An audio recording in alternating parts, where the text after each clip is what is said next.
Namaskar, friends. Hello, friends. So today we'll talk about some shocking findings during my research on Soma. I'm a lawyer and I have been researching on Soma for last more than 5 years. So during Soma research, I came up with two shocking things. One shocking thing is looking like a conspiracy from the West. That a shocking thing is to basically declare Amanita Muscaria or magic mushrooms as Vedic Soma. Various writers, I'm not naming them for the sake of brevity here, but we'll have their names in our descriptions. Various Western writers are taking a position that Amanita Muscaria or magic mushrooms are equal to Vedic Soma. When a question is being raised to them that the method of preparation of Vedic Soma is quite different from the method of preparation of Amanita muscaria or magic mushrooms, they came up with certain vague explanations saying that no, there was a someone who used to drink Amanita muscaria or magic mushroom, and then he used to pee, and people used to drink his pee, and that pee is referred as Soma. That is at best shocking and laughing material in a way. It cannot be serious. Firstly, I think these Western authors are not aware of the fact that here we are talking about Vedic Soma. We are not talking about any a small cult. This type of practices that someone drinks something and then he pees and the people are drinking that urine. That sort of practice can be followed in a small cult type of scenario, but I'm sure that everyone will agree that that cannot be a mainstream method of Vedic Soma, or for that matter anything which is basically popular and followed by million and billions of people. So here in India we have around 1 billion people who are following Hindu religion. So their descendants should also, sorry, their ancestors should also be quite significant number. To then to say in that context that people were using this cult type of practices, using basically they were drinking urines or peas of sermons. That is something I think is shocking outrage and assault on Indian civilization and Vedas in particular. I would urge my Western friends and Western authors to refrain from equating Amanita muscaria or magic mushroom with Vedic Soma, because of the fact that there is no similarity. The methods of preparation which you people are pointing out, those are more of a humiliating methods than method which will be followed by a mainstream culture. Secondly, and more importantly, I think in this context, it is also an attempt by certain people, certain thought pattern to take over Vedic Soma. There is, I'm not criticizing magic mushroom or Amanita muscaria as such. I know they can be great substances. They are great substances. They are used for various even medicinal purposes these days and for spiritual purposes. So I'm not questioning efficacy or basically genuineness or basically practical usefulness of these plants, Amanita muscaria or magic mushroom. What I am saying is that they do not fit at all in the context of Vedic Soma. So one, I think, a stronger argument to say that they do not fit in the context of Vedic Soma is that there is no mention of mushrooms or kumbh, and that is their modern Hindi name kumbh. So there's no mention of these sorts of plants in any of Indian scriptures, be it Vedas, be it Upanishad, be it Ayurvedic text, or even Buddhist and Jain text. So there's no mention of these plants. In fact, if we were to go to local language, which language is far older than Sanskrit, this was also one of my findings, which I will talk in later episode. These local languages, Indian local languages, which are far older than Sanskrit, they have a term for mushroom. Interestingly, that term is kukurmutta, that is equivalent to dog's pee. So by the term itself, it becomes clear that this was not a substance which was considered sacred, at least in India. So in that context, I think there is a conspiracy by certain people, and what these people are saying is that Amanita muscaria and magic mushroom, there is archaeological evidence in Siberia, parts of Russia, parts of Ukraine, followed by million and Soma. I think that is also a laughing material because uh, how is it possible that something which is found in Russia and Ukraine will be a Vedic Soma? If any substance has to be declared as a Vedic Soma, it must be found in the Indian subcontinent at least.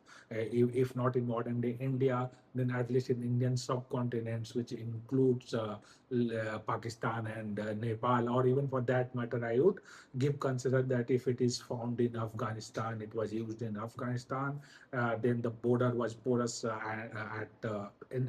during the ancient India time, and therefore one can say that okay, this can be Vedic Soma if there are traces of it in Afghanistan, Pakistan, or India. Obviously, there are no traces of usage of any magic mushroom or Amanita muscaria in these areas.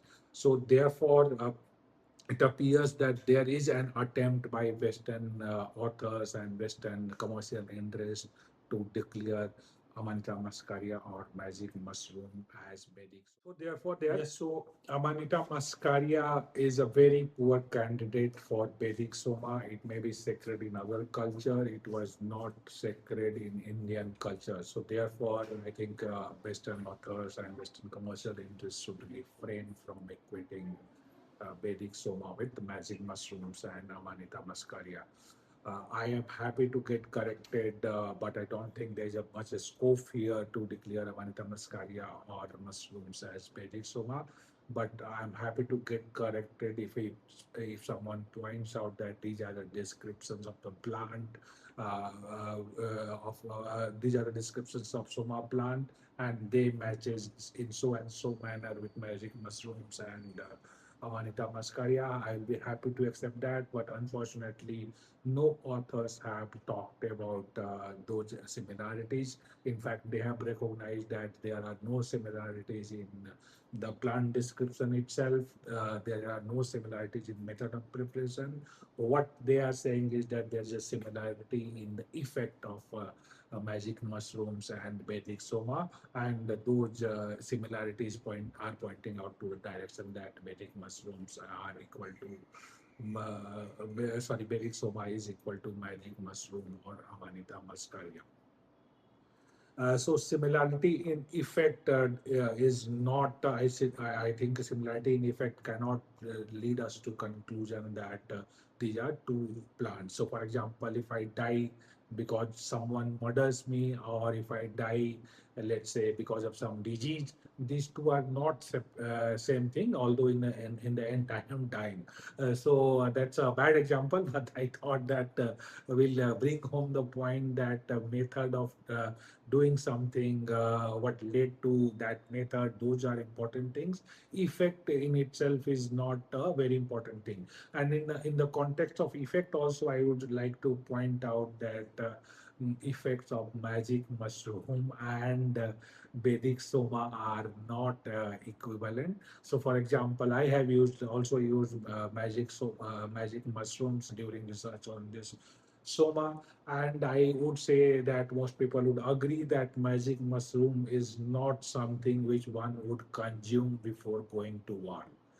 So on in the context of effect also, magic mushroom actually does not fit the description of Vedic Soma. Friends, I have argued after thorough research that there are two substances which are referred as Soma. Those substances are even popular in India. One is legal in India, continued to be sacred in India, associated with Indian gods. That substance is bhang or edible cannabis that has very strong association with Indian culture and Indian gods like Lord Shiva. Second is banned and rightly banned opium. That is also in my finding a soma. That was soma for a warrior class, and opium is something I think most audience would agree that is something that can be used before war. So soma was basically hiding in plain sight. People were referring to two plants, opium and bhang. Bhang has psychedelic effect that is in a way very similar to, let's say, magic mushrooms. Of course, magic mushrooms have modern glory, so people think that magic mushroom is really something magical. But having tested both things, bhang and magic mushroom, I don't think there is much effect, much difference in the term of effect of those plants. I am here talking about edible cannabis, friends, not smoking cannabis. Smoking cannabis has a total different impact, and soma is not basically soma has not been referred as a something which is being smoked. It has been referred as something which is being boiled. Leaves are being boiled, the stalks are being boiled and then mixed with milk and then drunk. So that is what happens with even bhang in the modern day India. So there is a ritual continuity for bhang. You can see my other episodes where I have talked about these aspects in detail. In this episode, I wanted to focus on the conspiracy which is there with declaring Amanita Muscaria as magic mushroom. There's a second conspiracy which I will come to as well. That second conspiracy is more at a India level. So that conspiracy I will be talking about in next episode. In this episode, I wanted to focus on global conspiracy, the global or in a way Western conspiracy to take over Vedic Soma by declaring Amanita Muscaria or magic mushrooms as Vedic Soma. Friends, that's it for today. Please leave us your comment. There is also my book, which is available there, available on Amazon Kindle, and its audio chapters are available on the channel. You can go to them. Thank you. And in the next episode, we'll talk about some other findings. Thank you.